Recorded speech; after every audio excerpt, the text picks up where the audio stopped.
ಎಂದಿನಂತೆ ಮೆಮೊ ಸ್ವೀಕರಿಸುತ್ತಿರುವಂಥ ನ್ಯಾಯಮೂರ್ತಿಗಳು ಎಂದಿನಂತೆ ಮೆಮೊ ಸ್ವೀಕಾರ ಮಾಡ್ತಾ ಇದ್ದಾರೆ ನ್ಯಾಯಮೂರ್ತಿಗಳು.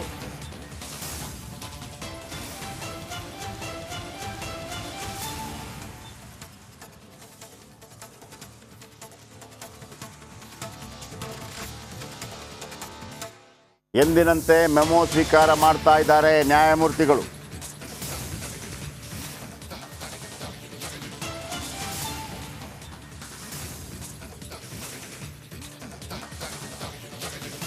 ಇಲ್ಲಿ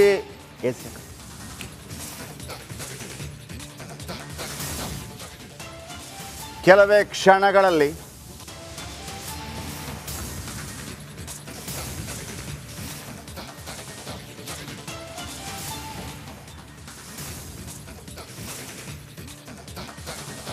ಸಿಎಂ ಮುಡಾ ಕಲಾಪ ಆರಂಭ ಆಗಿದೆ.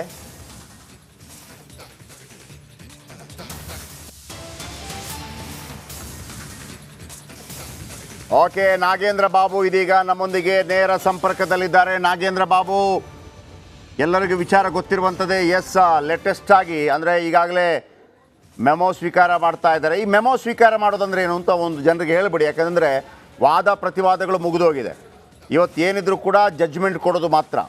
ಎರಡೇ ಜಡ್ಜ್ಮೆಂಟ್ ಇರೋದು. ಏನು, ಒಂದು, ರಾಜ್ಯಪಾಲರು ಏನು ಆ ಪ್ರಾಸಿಕ್ಯೂಷನ್ಗೆ ಅನುಮತಿ ಕೊಟ್ಟಿದ್ದಾರೆ ಅದು ಕರೆಕ್ಟ್ ಆಗಿದೆ. ನಂಬರ್ ಒನ್, ಅದು ಕರೆಕ್ಟ್ ಆಗಿದೆ ಅಂತಂದರೆ ಸಿ ಎಂ ಹೇಳ್ಬಿಡ್ತೀನಿ ವೀಕ್ಷಕರೇ, ಅದು ಕರೆಕ್ಟ್ ಆಗಿದೆ. ಎತ್ತಿ ಹಿಡಿದ್ರೆ ಸಿ ಎಂ ಸಿದ್ದರಾಮಯ್ಯನವರಿಗೆ ಕಿರಿಕಿರಿ. ಒಂದು ವೇಳೆ ಅದನ್ನು ರದ್ದು ಮಾಡಿ ಅಂತಂದರೆ ಸಿ ಎಂ ಸಿದ್ದರಾಮಯ್ಯ ವಿನ್ನರು. ಹಾಗಂತ ಅದು ಅಲ್ಲಿಗೆ ಮುಗಿಯೋದಿಲ್ಲ, ಸುಪ್ರೀಂ ಕೋರ್ಟ್ಗೆ ಹೋಗುತ್ತೆ. ಅದು ಆಮೇಲಿನ ಪ್ರಶ್ನೆ. ಎಸ್, ಲೇಟೆಸ್ಟ್ ಅಪ್ಡೇಟ್ ಏನಿದೆ ನಾಗೇಂದ್ರ ಬಾಬು?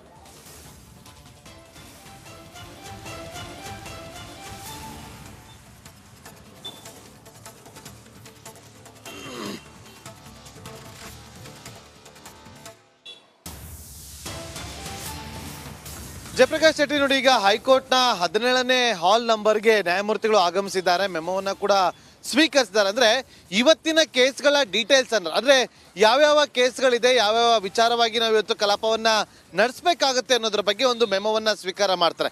ಆ ಮೆಮೋವನ್ನ ಸ್ವೀಕಾರ ಮಾಡಿದ ಬಳಿಕ ಇವತ್ತು 12 ಗಂಟೆಗೆ ತೀರ್ಪನ್ನ ಕಾಯ್ದಿರಿಸಿರುವಂತ ವಿಚಾರವಾಗಿ ಅವರು ತೀರ್ಪನ್ನ ಇನ್ನೇನು ಕೆಲವೇ ಕ್ಷಣಗಳಲ್ಲಿ ಪ್ರಕಟ ಮಾಡಲಿದ್ದಾರೆ. ಹಾಗಾಗಿ ಇವತ್ತು ಇಡೀ ರಾಜ್ಯದ ಜನರ ಚಿತ್ತ ನೆಟ್ಟಿರೋದು ಆದೇಶ ಓದ್ತಾ ಇರುವಂತಹ ನ್ಯಾಯಮೂರ್ತಿಗಳು ತಮ್ಮ ಆದೇಶವನ್ನು ಓದ್ತಾ ಇದ್ದಾರೆ. ಇನ್ನು ಕೆಲವೇ ಕ್ಷಣಗಳಲ್ಲಿ ಜಡ್ಜ್ಮೆಂಟ್ ಬರುತ್ತೆ. ಕೆಲವೇ ಕ್ಷಣಗಳಲ್ಲಿ ಜಡ್ಜ್ಮೆಂಟ್.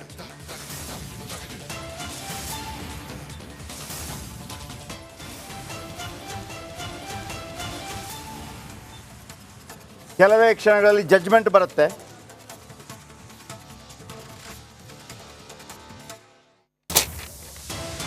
ಆದೇಶ ಓದ್ತಾ ಇದ್ದಾರೆ ಮುಖ್ಯಮಂತ್ರಿಗಳು.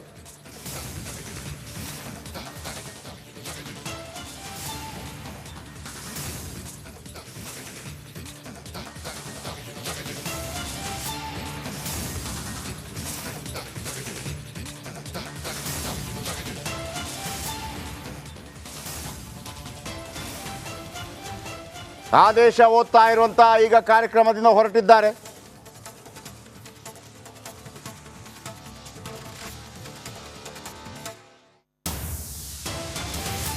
ಓಕೆ, ಸಿಎಂ ನಿರ್ಗಮನ ಕಾರ್ಯಕ್ರಮದಿಂದ ಹೊರಟಿದ್ದಾರೆ ಸಿಎಂ.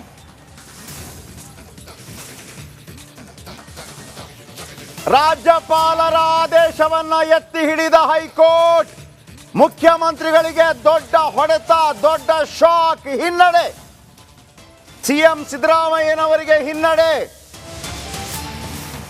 ಮುಖ್ಯಮಂತ್ರಿ ಸಿದ್ದರಾಮಯ್ಯನವರಿಗೆ ಹಿನ್ನಡೆ, ದೂರುದಾರರಿಗೆ ಮುನ್ನಡೆ.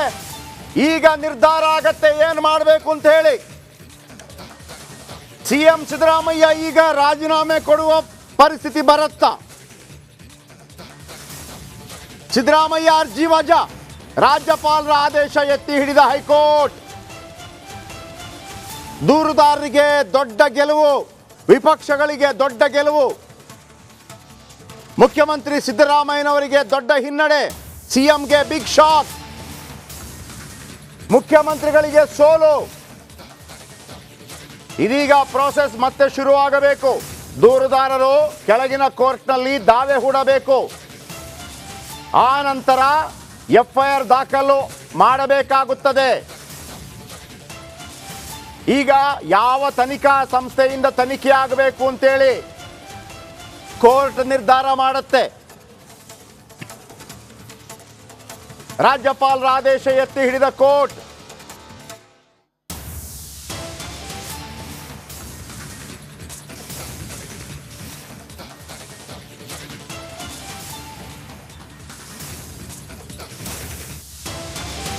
ಸಿದ್ದರಾಮಯ್ಯ ಅವರಿಗೆ ದೊಡ್ಡ ಹಿನ್ನಡೆ. ಪ್ರಾಸಿಕ್ಯೂಷನ್ ಆದೇಶ ಎತ್ತಿ ಹಿಡಿದ ಹೈಕೋರ್ಟ್. ಪ್ರಾಸಿಕ್ಯೂಷನ್ಗೆ ಕೊಡಬಹುದು ಅಂತ ಹೊರಬಿತ್ತು ಹೈಕೋರ್ಟ್ ಮುಡಾ ಜಡ್ಜ್ಮೆಂಟ್. ಸಿದ್ದರಾಮಯ್ಯ ಕುರ್ಚಿಗೆ ಕುತ್ತು ಬರುತ್ತಾ? ಸಿದ್ದರಾಮಯ್ಯ ರಾಜೀನಾಮೆ ಕೊಡ್ತಾರಾ? ರಾಜ್ಯ ರಾಜಕೀಯದ ಅತಿ ದೊಡ್ಡ ಸುದ್ದಿ, ಸಿದ್ದರಾಮಯ್ಯ ಪಾಲಿನ ಅತಿ ಕೆಟ್ಟ ಸುದ್ದಿ. 45 ವರ್ಷಗಳ ರಾಜಕೀಯ ಜೀವನದಲ್ಲಿ ಸಿದ್ದರಾಮಯ್ಯನವರಿಗೆ ಬಂದಪ್ಪಳಿಸಿದ ಅತಿ ಕೆಟ್ಟ ಸುದ್ದಿ ಇದು. ಸಿದ್ದರಾಮಯ್ಯ ಕುರ್ಚಿಗೆ ಬಂತು ಕುತ್ತು. ರಾಜ್ಯ ರಾಜಕೀಯದ ಅತಿ ದೊಡ್ಡ ಸುದ್ದಿ ಇದು. ಪ್ರಾಸಿಕ್ಯೂಷನ್ ಆದೇಶ ಎತ್ತಿ ಹಿಡಿದ ಕೋರ್ಟ್.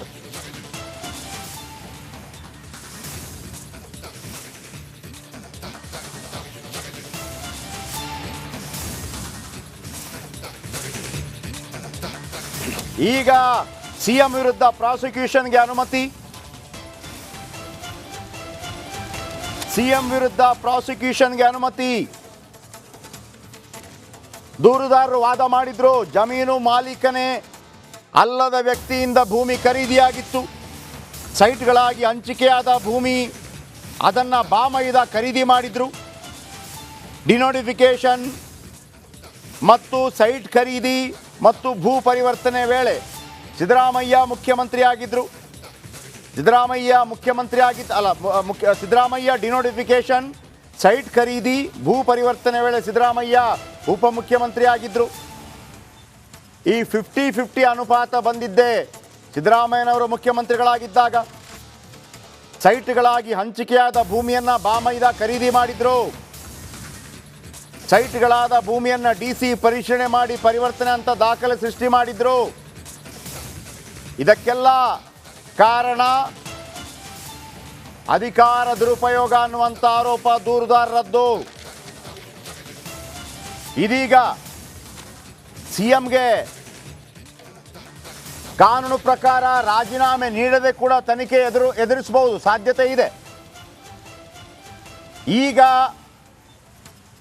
ಈ ಕೇಸ್ CBIಗೆ ಹೋಗತ್ತಾ? ಈ ಕೇಸ್ CBIಗೆ ಹೋಗತ್ತಾ? CBIಗೆ ಡೈರೆಕ್ಟ್ ಆಗಿ ಹೋಗಕ್ಕಾಗಲ್ಲ. ದೂರುದಾರರು ಈಗ ರಿಟ್ ಪಿಟಿಷನ್ ಸಲ್ಲಿಸಬೇಕು ಹೈಕೋರ್ಟ್ಗೆ. ಯಾವುದಾದ್ರೂ ಅನ್ನೋದು ಇದರಿಂದ ಖಾತ್ರಿ ಆಗುತ್ತೆ.